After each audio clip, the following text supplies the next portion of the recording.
Take your seat, settle in, and listen up. Gophers 101 is underway and in session. It's time to go to class and talk all things Gophers.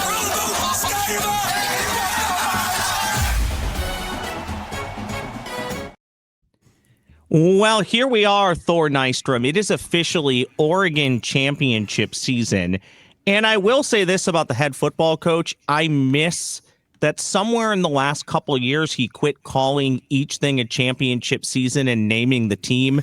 Now he largely just says we're focused on going 1-0 this week, or we're focused on going 1-0 and beating Purdue, focused on going 1-0 and beating Oregon. I do miss him defining everything by championship season. And I know somebody at the University of Minnesota is watching this that has access to the head football coach.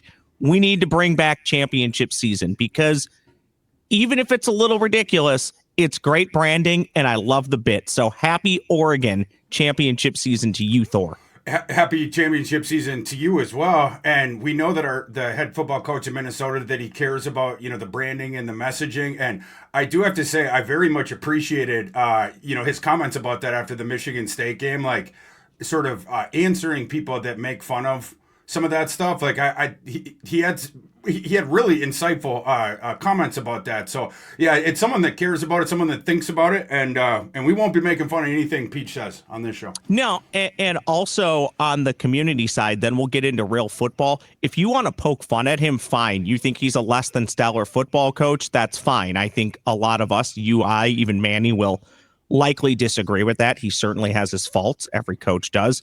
Newsflash, every human does. It's undeniable, though, the work that this program led by him does in the community for 100%. People around them, and that should also be mentioned and noted. Okay, let's get into it. Ducks Week, Friday night. Just, Thor, let me do some quick math here. 36 hours from now, when this podcast has released on this Thursday morning, Gophers at Autzen Stadium. There's nothing that says they cannot win the football game. It's not illegal to win the football game. It's not illegal to compete in the football game. I do think it's going to be very difficult, but I'm also willing to be surprised.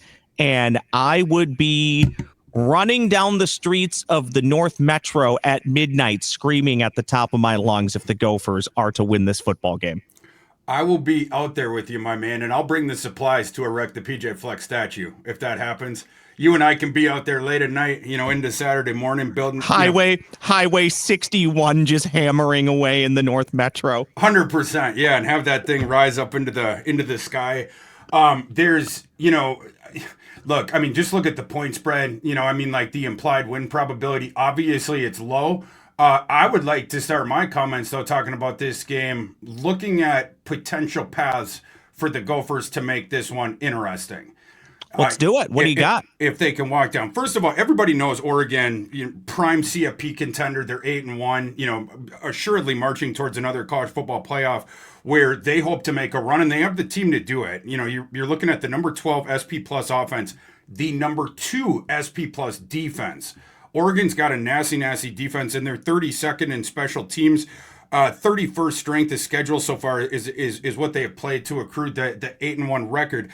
But a couple things here of note. You look through their schedule.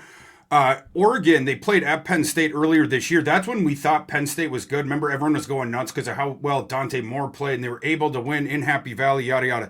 But they barely pulled that thing out. That was by 6 points. The Penn State team, as it turns out, is not so much better than the Gophers this year. And they actually play in kind of similar ways.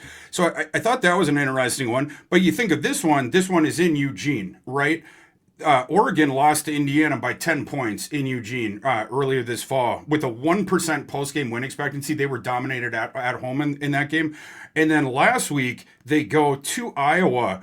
And Iowa was real close to stealing that one from them. Iowa controlled portions of that game, and then Oregon was able to roar back. Iowa is a team that plays not too dissimilar to the way that Minnesota does, at least the way that they want to try to win. Now, it's going to be difficult for the Gophers to find their openings here to keep this one close, but I'm going to give you the path. you have to turn this one into a rock fight. You have to do this.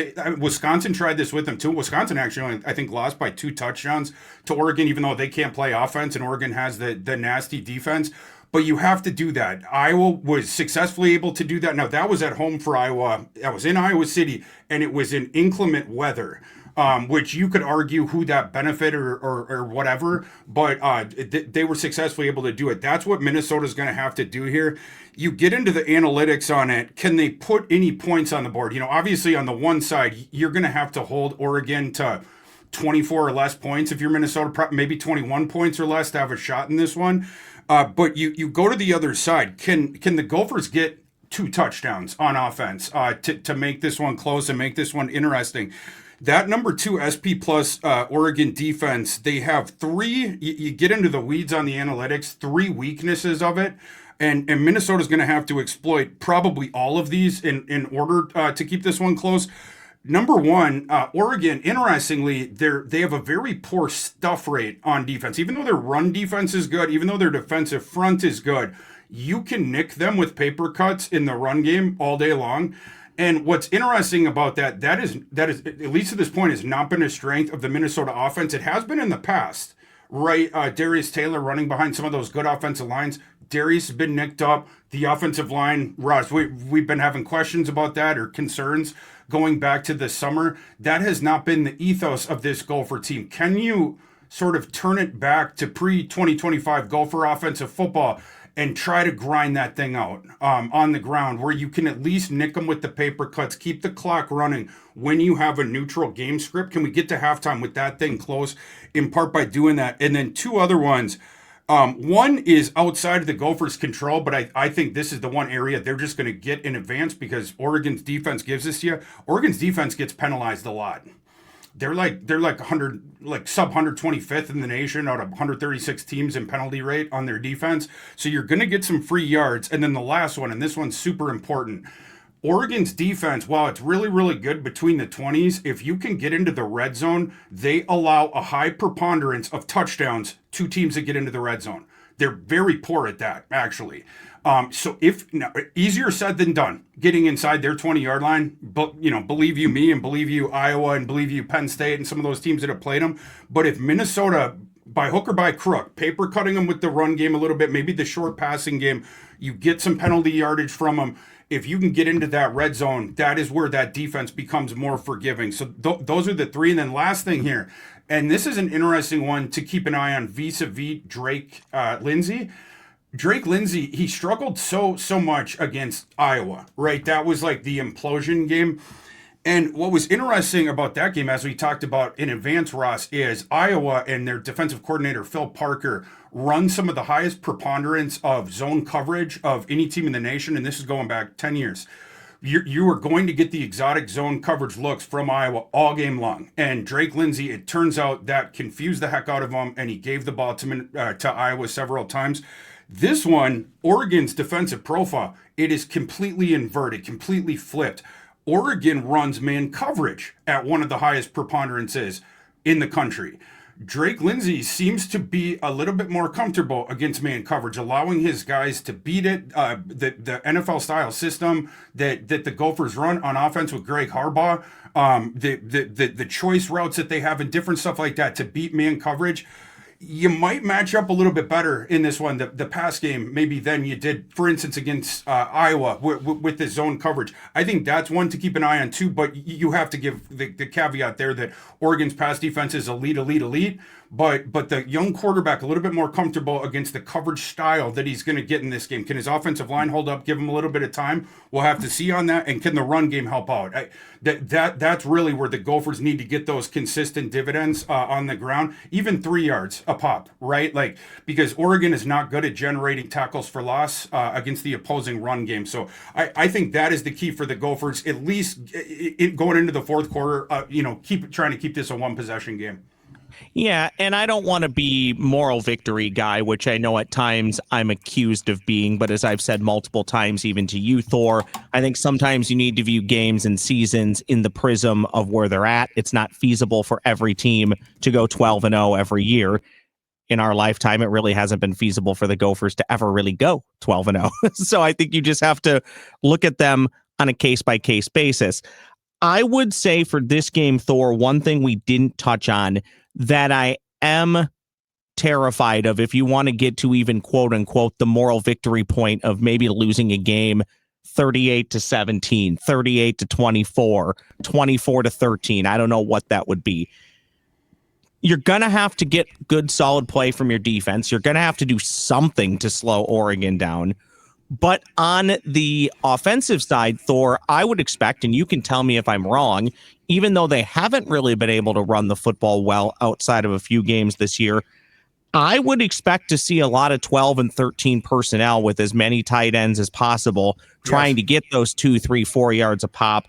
But then also, and we've seen this in the PJ Fleck regime, especially with Max Brosmer last year, and even Drake Lindsey, just because there's only one wide receiver out there in 12 and 13 personnel doesn't mean they're not going to run some deep crossers or take some shots. So if they're going to take those shots to try and let Drake Lindsey pass their way to being competitive or shocking the world on Friday night, I could be completely wrong, but I would expect them to come in those situations. I don't think the Gophers are going to I don't think they're going to try to spread Oregon out 80-90% of the time. I think you're going to see it more old school PJ Fleck, even a la Jerry Kill, where let's have max 2 wide receivers out there and let's try and run right at you. Also, Thor, just to keep Oregon off the field, work that clock a little bit. That's exactly what you have to do. Yes. Yeah. You're huddling up every time, and we're going to meander to the line of scrimmage, and we're going to snap it with 3 seconds left or 2 seconds left. And then we're going to do the same thing over again. And you hope that you can sort of slowly but surely work that ball down the field as the clock is bleeding away until you get into the zone where Oregon's defense becomes more forgiving. It's such a weird defensive profile that they have, but if you can get it into the red zone there, and to your point about selectively taking shots, I love it. Mentioned, I think it was the last game with Michigan State that they take away explosive shots. Oregon, you might be able to generate a couple looks there because of their man coverage tendencies. If you can find Smith on the side of the field where they do not have the high safety help, and you get him one-on-one, that's your opportunity for the play action deep shots to Smith that they like to take. We're still, I mentioned Darius Taylor before. We are still monitoring his status. It's been, on again, off again. The Michigan State game didn't play in that one. There's been some optimism expressed that he will play in this one. And because it's such a big game, you would expect him to give it a go if he's able to, right? But that's another factor to consider here, especially in this game where your surest path to carving out the yardage, again, it's going to be the short runs. That's what Oregon's defense is the worst at defending. So interesting to keep an eye on that one too. Well, here's your positivity for you, Thor. Yeah. What does the ESPN matchup predictor know? Because at this point last week, early into this week, the ESPN matchup predictor said, Minnesota, you have a 1.4% chance to go to Eugene, Oregon and Autzen Stadium to win a football game. As we record this podcast Thursday morning, guess what, Thor? 4.2%. Oh, wow. We flipped the 1. We flipped the 4. Well, actually, we really haven't flipped it, but we've went up almost 3% from 1.4 to 4.2%. So you're saying there's a chance. You play the game 100 times, Thor. The Gophers are going to leave Eugene, Oregon with a win 4 of them. Maybe that is this Friday. I mean, I think you really have to play the game, right? You play the game for a reason. 100%. The takeaway headline here is that the advanced analytics say that there's a 3 times better chance that the Gophers win outright than they did before. Just had to get all that data. Just had to get all that data in from the Iowa game and the Gophers going 1-0 in bye-week championship season, which I do think is another thing to think about here. Again, if you're looking for ways and even just extra beans on your side of counting the can we, won't we? Well, they've had an extra week. They should, in theory, be as healthy as they're going to be. PJ's had extra time, and him and Greg Harbaugh and Danny Collins, the mad scientists that they are, perhaps the extra week has allowed them to come up with something. Not the same coaching staff at all, but I go all the way back to that Holiday Bowl that the Gophers won with half the roster suspended. Half is hyperbole. And Tracy Claeys had 3 weeks to say, everything that Washington State thinks we're going to do, we're not going to do. We're just going to rush 3 guys, and all 8 are going to drop back into coverage to slow down this Mike Leach passing attack. And it worked. I know that that's not a perfect comparison, but you can be an undermanned team, and somewhere out there, somehow, some way, there is a game plan that can allow you to be competitive and perhaps even win the game. Yes, Oregon has more talent than Minnesota, a lot more. But we're not talking about a D3 football team playing an NFL team. We're still talking about largely 18 to 24-year-old, in quote, kids. Anything truly is possible. So we'll see if the Gophers were able to come up with anything with that extra week off that Oregon didn't have. And then to your point, Thor, absolute dogfight against Iowa. 100%. Yeah. You know, for my job, full-time job for the last decade, done a lot of college football handicapping in the falls. And when, you know, I'm a contrarian sports bettor in college football, where a lot of times I'm hunting down the board, but also I'm digging deep into the larger underdogs. It's typically a spot where I'm selectively looking to back teams where you have more value, and there's a lot of different factors that go into that. And one of the big ones is situational spot is something that a lot of the regular fans sort of miss.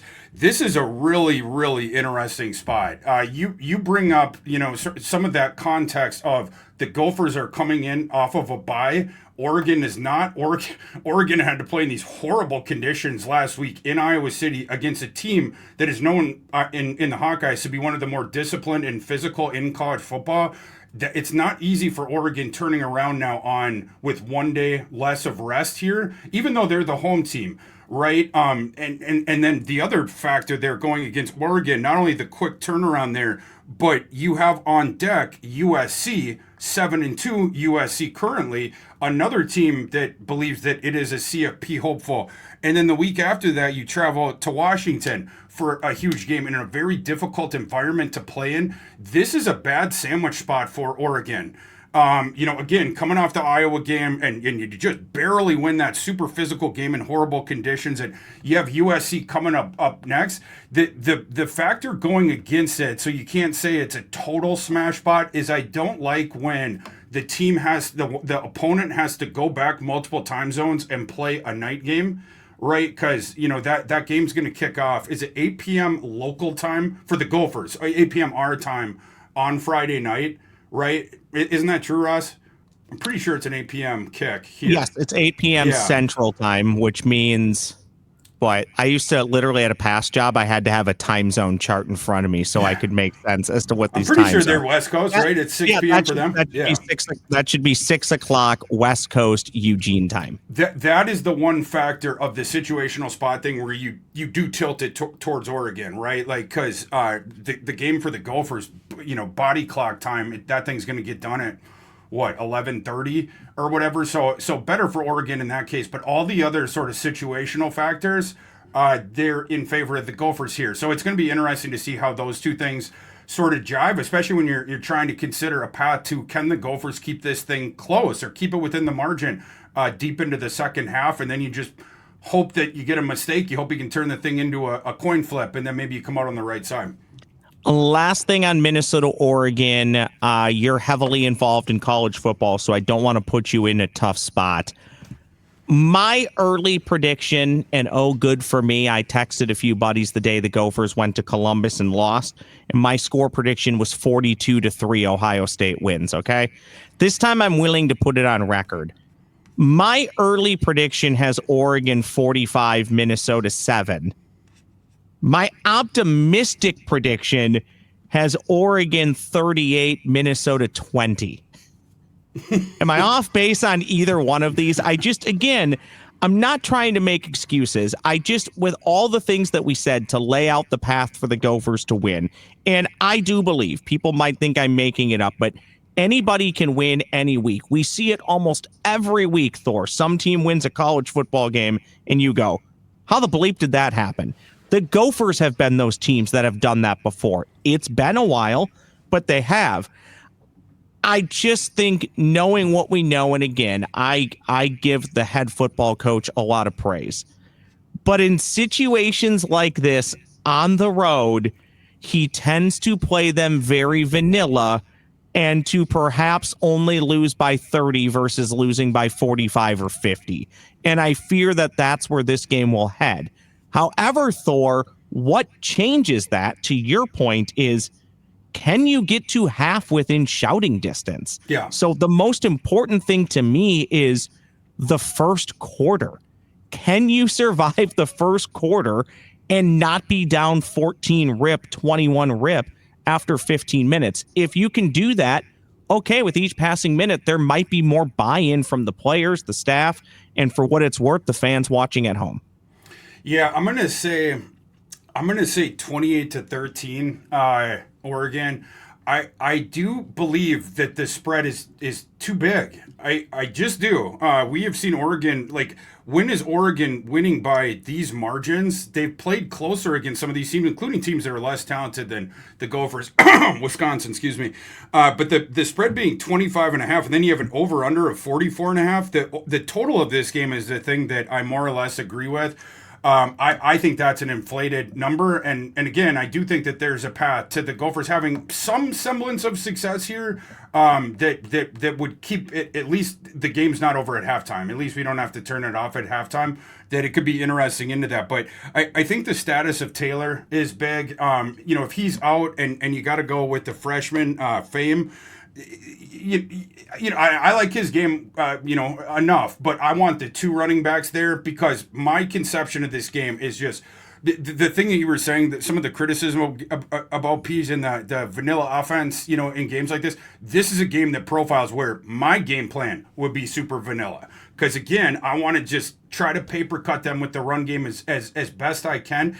And Ross, it's fascinating. I'm dropping my top 80 big board on Fantasy Life tomorrow, and there's a couple Oregon front seven guys that are front and center in these rankings. Dante Moore, the quarterback, I have 11th, and yada yada. But two of the guys on the front I think are interesting, to bring up during this discussion. Mateo Uagalele, the defensive end for Oregon, is, of course, DJ Uagalele's younger brother. And Mateo is a really good prospect in his own right. He's my number 6 edge rusher. He had 10.5 sacks last year for a top 10 defense. And he's playing pretty good this year as well. He's a high motor guy, and he has some athletic traits. You can catch him in run defense. You can catch him because he likes to do the quick thing right up the field, and you can escort him and push him right up the field on a run play that's going to your side. When you can catch him like that, that's something, a scouting, sort of tape thing that I hope is drilled into the Gophers when they're talking about the run game. And then one of their other front seven guys, a big defensive tackle, Amari Washington. He is 40th overall in my draft rankings that are my updated ones here. 6'3", 330 pounds. But Washington is interesting. He's kind of like, you remember Kenneth Grant from the last class, the huge Michigan defensive tackle? Very similar size, 6'3", 330. But what was interesting about Kenneth Grant, which this Washington kid shares, is a guy that size, you expect him to be an occupier. You expect him to be a nose tackle, and he's going to occupy the center. He's going to bash his head in with the guard, and he's going to allow the linebackers to flow behind him. It's only Kenneth Grant didn't play like that way at all. It's like nobody had ever told Kenneth Grant, you're 330 pounds. He played like a 3 technique. He tried to play like John Randall. It's like he wanted to crash the gaps, and he wanted to get into the backfield, and he wanted to create havoc, sometimes to his detriment, where it's like, man, maybe you should have parked in that gap a little bit more. Same thing with Amari Washington. Amari Washington has all the ability in the world. He's an insane athlete for a 330 pounder. It's very, very similar to Kenneth Grant, but the gap integrity thing isn't there yet, and he still hasn't figured out sort of how to gauge when do I be the riverboat gambler, and maybe when should I stay back and mind my gap responsibilities. And because of that, you can also catch him. So this goes back to the stuff rate thing. It's the reason that Oregon's not great at getting teams for TFL in the run game, because of the aggression of their front seven, trying to get in the backfield a lot on the pass rush and whatnot, but they do not keep gap responsibility in the run game. So that's something that the Gophers, you have to exploit that if you're going to be viable on offense on Friday. Thor, I'm a nerd. I typically wait till it gets to the point where you can be reasonably confident the Gophers are going to go to a bowl game, which this year, I think once they got to win 5, I think once they beat Purdue, I started paying more attention to the prognosticators who know this stuff a lot better than I do. What I saw this week, largely at this point, and I'd be fine with this. I'd like to maybe if you can get to 8-4, see where it goes. But largely, I'm seeing Pinstripe Bowl for your Minnesota Golden Gophers, which, by the way, for games being played at baseball stadiums, yeah. I don't hate the Pinstripe Bowl. It does look cool. And by the way, New York around the holidays, if you can stomach cold, which we know Minnesotans can, not a bad way to spend some time around the holidays. So I would take Pinstripe Bowl. I think that means the Gophers would likely probably have to win another game, which I think you and I believe that they will. I'm worried about how much crow you and I will have to eat if the Gophers do the unthinkable and don't beat Wisconsin in a few weeks. I don't even like to troll Wisconsin. I will not troll Wisconsin until the Gophers hopefully beat them. But let's not forget the Badgers just won a football game where their leading passer was the punter. Let's not forget that. 4 different players threw passes, by the way. Let's never forget that. What can you tell us about bowl season and where the Gophers may or may not end up? Because this used to be a lot more simple to understand. You had all your tie-ins, and then you basically had the slots, and it was okay. Minnesota, you finish 7-5. You're going to be slotted 7th. You can only go up as high as 6 or as low as 8. Well, all that has changed in recent years, so it's really difficult to understand where you may or may not go. So what say you about some of the Gophers' paths to different postseason play at this point? Well, first I'd say, yeah, I love the Pinstripe Bowl too. I do not like the gimmicks and the neutral site stuff in the regular season. I hate it. Play the game at the home stadium. In bowl season, I love it. I love when they put the games in weird spots or things. It's a glorified exhibition. Why not? Why not? Yeah, I mean it's for fun, right? Like, and it's also heavy for the TV audience at that time, and we're sitting at home and it's December and it's cold outside, whatnot. Like, I don't know. I love seeing the game in Fenway or Yankee Stadium like at that time. So like I'm totally cool with that. There's a football field in the northernmost football field in the United States. It's like on the what's it called? It's like in northern Alaska, and it's like by the Bering Sea, or whatever that is. I have advocated put a bowl game there. Like, I mean, that they're never going to do that because there's no seating. But put bowls in like that's where you could go international, in my opinion. Like you want to do the international stuff, do it during bowl season. But to your point, Pinstripe, one of the leading projections for the Gophers. The other two, honestly, I think they're going to get a good destination no matter what. Whether it's Pinstripe, whether it's the one in Arizona, that was it called the Rate Bowl, which is Rate Bowl. Yeah. Which, by the way, Thor, never forget. Sorry to cut you off, but this is one of my all-time favorite memories. Never forget the Gophers already played at the Rate Bowl. And the field was a disaster because they had the roof open during one of the 5 times a year it rains in Arizona. And guys were slipping and sliding all over the field. And it was awful. So this year, if it's going to rain, let's not leave the roof open if that's where the Gophers end up. That's 100%. Hopefully we have better weather reports this time around. But that Rate Bowl, just for people out there for planning purposes, the Rate Bowl in Phoenix, if they did that one, that's the day after Christmas on the 26th. The aforementioned Pinstripe Bowl in the Bronx, that's December 27th. And then the other one that you'll see out there is the Music City Bowl. And that one's on December 30th, and that one's in Nashville, of course. Nashville's a great city, too. So, I mean, like, you're thinking about destinations if you're someone that's going to travel to the bowl game. New York around Christmas, and if we can't do that, we get warm weather, one way or the other in 2 fun cities, whether it's Phoenix or Nashville. So we'll see how it plays out. But there's also interesting opponents here, Ross. Like, you look through the projections, like, the current Athlon one has the Gophers against LSU in the Music City Bowl. That's an interesting one. It's one that you could win as well. That LSU team will have a whole bunch of opt-outs. It has the interim staff, of course. The Schleba from ESPN also has Gophers playing LSU.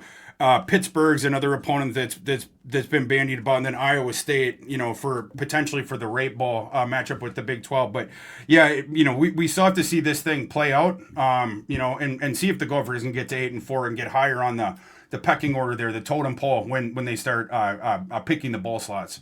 It is fun to start thinking about, though, because we'll be doing this in just a few weeks. And by the way, we are about a month away from America's game in Army-Navy, which I'm going to make you spend time with me previewing the Army-Navy game. Done. Hey, one thing, Thor, that I found interesting this week, and I do this a lot, if you are on the socials and you're not paying attention to Tony Liebert, it might be Liebert, sorry, Tony, and Daniel House on the socials. Daniel House has gophersguru.com. Please do. They do an amazing job covering Gopher football. Gophers landed 3 JUCO players in the last handful of days, which is interesting because it's not a well they've went to very often. But to me, it signals another way or perhaps another avenue of the coaching staff trying to build the roster. And, we used to come from a world, Thor, where the only other way you could get players after recruiting was through junior college ranks. Yeah. Now people have almost kind of forgot about junior college ranks because you can just go plug from another roster. I just found it interesting to see that. And by the way, one of the kids was the #1 junior college wide receiver available for next season. So I don't know what that means, but I'm interested in getting your opinion as to why the Gophers would have this influx of junior college players. I don't want to say out of nowhere. People knew they were recruiting them, but just kind of crazy to see all those dominoes fall at one point. Yeah, so first off, Tony and Daniel, very good Gopher follows on there. Ryan Burns, there's a whole bunch of other ones. Yeah. Ryan does a great job, so apologies for leaving Ryan's name out. Yeah, we have a bunch of good guys that follow the team, and I, because of bandwidth, I'm not able to follow recruiting, like high school or the JUCO, like they, I have to read their stuff to learn about those guys. But I do find it fascinating, the strategy here, and I think it could be kind of clever. You're totally right, Ross. Like during the time of the transfer portal here, the last 3 years, JUCO recruiting has really sort of fallen in the public consciousness between, of course, high school recruiting and now the portal recruiting. But this could be an interesting Moneyball strategy. I'd be fascinated if Fleck has talked about this. If anyone's asked him about this, I would be interested sort of the thinking behind it. But I have a theory. This is a staff that loves to keep guys for 6 years. And they've been about as effective 5-6 years, that keep them through the exhaustion of their eligibility. And they've been one of the better staffs at that. You go back in the years, like the amount of guys that returned to school for the Gophers when they had draftable projections, they come back for their final year. It's a big number. The Gopher staff, they're looking for guys like that they can develop up that will exhaust their eligibility here. And what's intriguing to me about this thing of now you sign a couple more JUCO guys at the start of this class is Diego Pavia, the Diego Pavia ruling last summer, where Diego Pavia had run out of eligibility, or last spring, I should say, I'm sorry, but he this past spring, he had run out of eligibility, and he really should have been it. But him and his lawyer challenged the NCAA to not count years in junior college football against your eligibility. And they had this full argument, whatever, and we did not think they were going to win. They won. So that means that going forward, JUCO, the years you play in JUCO do not count against your eligibility clock. Well, what does that mean? It means that guys that you're signing now that played in JUCO, you're going to get them for extra years, and you're going to get them at a later age than analogous guys that sign out of high school into college football, whether you got them in the portal or whether you signed them yourself. So this is interesting, especially, an area that maybe some schools now are overlooking in order to prioritize the free agency of a portal, or maybe because of that there's other programs that lean more into high school. All right, if everyone else is going to do that, we're going to go more old school. But yeah, the JUCO stuff, it has been overlooked, the recruiting there, but I think there's a real argument that you could make that there's hidden value there because you're going to get extra years of eligibility on those guys. Yeah, and I think you hit the nail on the head with that Diego Pavia lawsuit. And then the second part, which you did cover, is guys, albeit not at big time programs, but guys who have come in with plenty of experience. They've seen a lot of things. They might be more ready to plug and play than even some of the freshmen or sophomores that have been in your program. They just might have had a better conditioning program. They might be more ready to contribute from day one. And I did love what you said about Moneyball. Again, until you see more of an NIL investment or more of an investment from Board of Regents, the president, the athletic director into here's how much the head coach makes. All of your assistants, you're actually going to make more money so you don't lose them every time one pops up and has a good season. The Gophers are going to have to continue to try and be creative if they want to compete and be successful. Again, everybody else has a different version of success. Some people look at PJ Fleck and say, this is year 9. You should be winning 10 games every year. I look at it and say, it's year 9. I can't believe how successful he's been in 9 years at Minnesota with, I don't want to say a bare cupboard because it's not bare, but when you compare him to a lot of his predecessors isn't the right word. We'll go with contemporaries, the guys who are currently doing it. He doesn't have what a lot of the other people have. So I guess I'll tip my cap to him for that. Give me a Thorfer. Yeah, you're actually wearing a cap. Give me a Thorfer, a Gopher in the pros who excelled this past week in the NFL. Well, before I do that, I want to give a shout out to Dilly Bar Dan, because earlier you brought up Tracy Claeys, and every time Tracy Claeys, I think about Dilly Bar Dan, and then you said predecessor, so I just got to get Dilly Bar Dan off the mind. But shout out to Dilly Bar Dan wherever you are. And actually crushing ice cream in the snow flurries. He's got to be, yeah. Like somewhere he's just tipping his Dilly Bar, up to the camera in the sky. My Thor for this week is I might have done him last week, but I had to going through my option. I got to go with Jack Gibbons. Jack Gibbons has been an utter revelation for the Patriots. This past week, the Patriots played the Buccaneers, another team that has a couple former Gophers on there. And Patriots end up you end up getting that dub there, 28-23. Jack Gibbons plays 41 snaps, and again, another one where he is leading this run defense that has surged forward this year. He had 6 tackles. He assisted on 3 more. He had 2 run stops. They targeted him in coverage. You're wondering, that was a question of his evaluation, like out in coverage, how is he going to do? He was targeted 7 times in that game. He only gave up 43 receiving yards on 7 targets.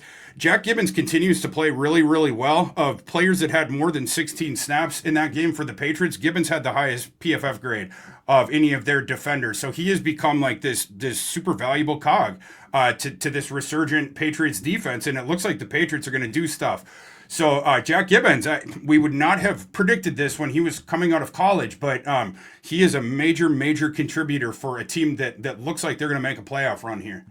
Jack Gibbons is our first back-to-back Thorfer. Also, I'm blanking on who the broadcast crew was. I was watching on Red Zone, and I just happened to catch a point where they were lauding his contributions to the New England Patriots. So they also would concur that you did a good job with your Thorfer.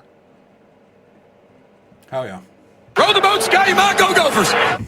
I knew. Row the boat, Sky, you might go Gophers. Yeah, I knew we'd get that at some point. Got a little bit of a sticky computer here, which sounds a little dirty. Not meant to, but it sounds a little dirty. So we'll move on. National Big Ten news, Thor. Surprisingly, Thor, I think we made it an entire week without firing a coach. Did we make it an entire week without firing a coach? I think so. We did it. Yeah. We made an entire weekend without a high profile or even group of 5 coach being fired. So that's crazy. just a note there. We teased this, so I do want to do this. Do you have maybe 3 players in front of you that you want to highlight who I would classify as maybe they were draftable players at the beginning of the year, but as this year has gone on, maybe these players have jumped even higher up on the board, maybe into the 1st and 2nd round? Are there some guys that you feel confident have maybe done that for themselves? And I know a lot's going to play out postseason, draft evals. We have the Senior Bowl, the the East-West Shrine Game, the Honolulu Bowl, right? Is that what we call that? We have all the bowl games. I get it. The Hula Bowl. Thank you. Yeah. But do we have a few guys who have jumped up the boards here as the season has gone on that you want to highlight? Yeah, I do. I thought you were going to go the other way of like guys that we thought were going to be first rounders that went. Let's do that next week. We'll do that next week. Yeah, so I'll give you and this is good timing because I just polished off this top 80 board that's being published tomorrow.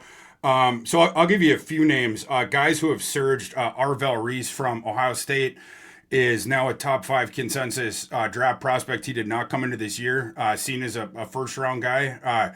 He's a fascinating prospect. It was a former defensive end who lost a little bit of weight and moved back to off ball. But they do all kinds of different things with Arvell Reese. They do off ball things with him. They'll move him back to the edge. Use him to come forward and attack. But he's a bit better in coverage than I would have thought. Really interesting stuff they do with him. When they were playing Washington, they had Arvell Reese acting as a quarterback spy on Damon Williams and kept their Washington's dual threat quarterback pinned into the pocket. But Arvell Reese was also sort of keeping his hands up and then moving back and siphoning off passing lanes as he was sort of following Damon Williams down the line of scrimmage. Like, he had Damon Williams in the seventh circle of hell in that game. And every single game it's something different with Arvell Reese, but he's surging. Other side of the ball, Ty Simpson is one of the biggest risers that we've had, a guy that was not seen as draftable coming into this year. He never started before, or at least a full-time season as a starter. He waited his turn. And in the first game against Florida State, he wasn't that good, but ever since then, he's been making this surge up draft boards. He's my current quarterback one. Those would be a couple guys I would toss out. There's also guys that even in my last ranking, I did not have ranked. And so a couple guys that are truly surging up there. Colton Hood from Tennessee, their cornerback. It's pretty interesting. Last year, Tennessee, they signed this sort of under-the-radar cornerback in the transfer portal, a kid from Oregon State, and they immediately turned him into one of the best corners in the nation, Jermon McCoy. And McCoy came into this year as the CB1 on almost any NFL draft board that you'll look at. One or two. He was second on mine, but, one or two, depending. Him and Avion Terrell were seen as the top two.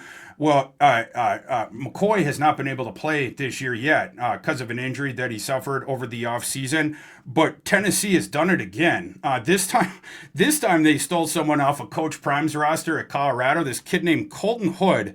And Colton Hood, they have turned him into one of the best cornerbacks in the nation. And now Colton Hood is he's becoming more and more getting onto boards as a first round pick. He's on mine at 25 right now, but a guy that's surging up. And then a couple other defenders, Caden McDonald from Ohio State. It's another one where there's sort of some symmetry there where, Ross, you remember last year, the big surprise in the first round, at the end of the first round, was when the Lions took Tyleik Williams from Ohio State. And it was a surprise because it's like, okay, this is like this awesome run stuffer, but like we all thought Tyleik Williams is going to go in day two because he didn't offer you much as a pass rusher. We got lightning striking twice here, back-to-back years. Caden McDonald, who has taken over Tyleik Williams' spot, is basically the exact same player. He is, it's 330, it's a 6'3", 330-pound thing. But unlike, the Washington, Amari Washington we were talking about before for Oregon, Caden McDonald, just like Tyleik Williams, he's keeping gap integrity. He is going to make sure that your interior offensive linemen do not reach your linebackers. And Caden McDonald is one of the reasons for Ohio State that Arvell Reese and Sonny Styles, their other stud linebacker, why they've been able to flash in every single game, because no one gets their hands on them. They might not be able to even if they got past Caden McDonald, but Caden McDonald makes sure that they don't. So Caden McDonald's going to go just about the same spot in April, around that same range, late first round, I believe, that Tyleik Williams just did. So it's kind of interesting. The last one I'll toss out that is really surged. This guy we knew was going to go on day two, as a day two guy coming into the year, but he's absolutely going in the first round now, and probably in the top half of the first round is David Bailey, edge rusher, who last year played at Stanford. And he's an interesting story because he decides to transfer from Stanford for his last year. He's like, I'm going to do the audition year or whatever. And he had a lot of interest in the portal. And David Bailey was going to sign with UCLA in the transfer portal until Texas Tech. David Bailey kept getting text messages from Texas Tech's GM. And Bailey wasn't going to return it because he was just ready to sign with UCLA. And then the guy texted him like, just give me 5 minutes. I have a proposal for you that I think you're going to be interested in. And they offered him a bag, to reconsider and to go to Texas Tech. And David Bailey, he did. He took that bag and he went to Texas Tech. And this is one of those situations where taking the money, it also turned out to be in your best interest long term. Outside of that, because he's gone to Texas Tech, he joined this loaded front seven because Texas Tech went on. They just showered money on the top available transfer portal guys. They got Romello Height from Georgia Tech, another stud on the other edge. Lee Hunter they brought in, like this 325-pounder on the inside. But David Bailey has really taken his game up. He leads the nation in sacks this year, coming off the edge. Very, very crafty edge rusher, David Bailey. So you're not going to have to wait long to hear David Bailey's name called in April. That would be another guy, surge kind of a guy this year that I would toss out. My biggest takeaway from all of that, Thor, and I'm being a little facetious here, but better name, Sonny Styles or my guy Atticus Sappington, who the Gophers will see on Friday night in Eugene, Oregon. Atticus Sappington is an all-time great college all-time name. And you would have to be a place kicker or punter with that name. But Sonny Styles, you could be a WWE, AEW wrestler. Sonny Styles also sounds like maybe a golfer to a degree, but that's a great name as well. Yeah, Atticus Sappington. That it's like a guy like in an old noir kind of horror movie is what it seems like. Like Sleepy Hollow, like a medieval video game. 100%. Like Atticus Sappington walks in, and I know that's who you're going to pick because you're the special teams whisperer. So I'll go with Sonny Styles. It's you also I like alliteration in general. You have the cool name, but you also have the alliteration going on there. So I'll take Sonny. I brought this up with also somebody for Declan for Sonny. For Sonny, shout out to Declan. Yep. For Sonny Goff. Also, do you remember Wave Rider, who played for Army or Navy about a decade ago? That was his legit birth name, Wave Rider. One of the greatest names of all time. Okay, let's do this very quickly, Thor. The weekend could be fun. Just a few games that I'll shout out. Notre Dame is at Pitt. Oklahoma's at Alabama. I think Alabama rolls there, but that could be fun. Iowa at USC in a game USC absolutely needs. Texas at Georgia in a game that Texas absolutely needs. But I'll spin it to you this way. Let's give the non-Power 4 teams some love. In this new format, Thor, well, I guess the format's still very new, but we've always guaranteed a New Year's Six Bowl, now a college football playoff spot, to the highest ranking group of 5 team. This year, Thor, nobody wants to be the number 12 seed in the college football playoff. Yeah. Every time you think you know who might be claiming that spot, you don't.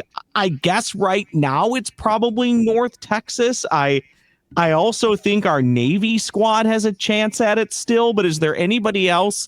Maybe Memphis, but who else could I be missing that might still be able to stake a claim to the college football playoff from our from our college football playoff from the basically non-group of power conference teams?